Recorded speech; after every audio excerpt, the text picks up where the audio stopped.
Assalamualaikum warahmatullahi wabarakatuh. Perkenalkan, nama saya Widya Nur Azmi dengan NPM 10120643. Di sini saya akan menjelaskan tentang gibah. Perilaku gibah merupakan perbuatan tercela membicarakan kejelekan orang lain. Hukum dan larangan gibah. Gibah merupakan perilaku zalim yang dilaknat oleh Allah Subhanahu wa taala. Hal tersebut bahkan tercantum dalam Al-Qur'an dan hadis. Allah Subhanahu wa taala berfirman dalam surat An-Nur ayat 19. Lalu ada dosa gibah berat dari dosa zina.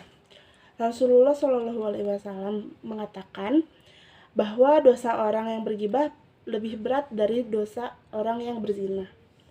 Gibah itu lebih berat dari zina. Seorang sahabat bertanya, bagaimana bisa?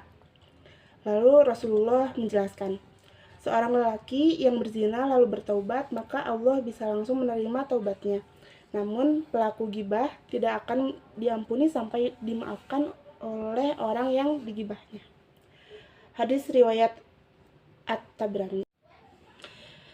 Nah, selain itu diriwayatkan bahwa Allah Subhanahu wa taala pernah berfirman kepada Nabi Musa alaihissalam, siapa saja yang meninggal dunia dalam keadaan bertaubat dari pertaubatan gibah, maka dia adalah orang terakhir yang masuk surga.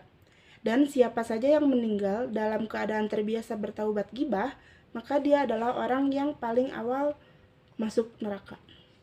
Lalu ada cara menghindari gibah, yang dimana memperbanyak ilmu agama dengan mengikuti kajian, membaca Al-Quran dan tafsirnya, serta selalu berpikir positif agar dapat menjauhkan diri dari menggunjingkan orang lain. Dan ada juga lalu ada diam, yang dimana diam atau tidak menanggapi adalah salah satu cara menghindari bergibah. Dari Abu Hurairah bahwa Rasulullah SAW bersabda, barang siapa yang beriman kepada Allah dan hari akhir, maka hendaklah ia berkata baik atau hendaklah ia diam. Nah, lalu ada gibah juga yang diperbolehkan, yang dimana Al-Hasan dalam buku 10 Azab Wanita yang disaksikan Rasulullah 2016 menyebutkan, ada 3 golongan yang tidak termasuk menggunjing jika menyebut aib mereka, yaitu orang yang mengikuti hawa nafsu, orang fasik yang mengikuti kefasikan, dan pemimpin yang menyeleweng. Lalu gibah yang diperbolehkan yang pertama adalah mengadukan perbuatan zalim kepada penguasa. Ini dilakukan bila seorang yakin bahwa penguasa tersebut mampu menghentikan kezaliman yang sedang terjadi. Misalnya, seorang mengatakan si fulan telah menganiaya dan menyakiti saya, maka tindakan ini diperbolehkan dan tidak ada dosa padanya. Lalu yang kedua, mencegah kemurkaan gibah. Dalam kondisi ini adalah ketika seorang muslim meminta tolong kepada orang yang lain yang dipercaya mampu mengubah kemaksiatan. Tujuannya tidak lain agar pelakunya kembali ke jalan yang benar. Misalnya, seorang suami meminta bantuan adik iparnya untuk menasihati istri yang berbuat maksiat. Nah, lalu yang ketiga ada meminta kepastian hukum atau fatwa. Misalnya, seorang wanita berkata kepada ulama, suami saya telah memukul dan menzalimi saya. Bagaimana hukumnya? Maka hal tersebut dibolehkan dalam Islam karena bukan termasuk mengumbar aib seseorang. Lalu yang keempat, memperingatkan atau menasehati dapat terjadi ketika seseorang mengingatkan perawi hadis tentang kelemahan dan keburukannya. Ini boleh dilakukan dalam keadaan tertentu yang dibenarkan syariat Islam.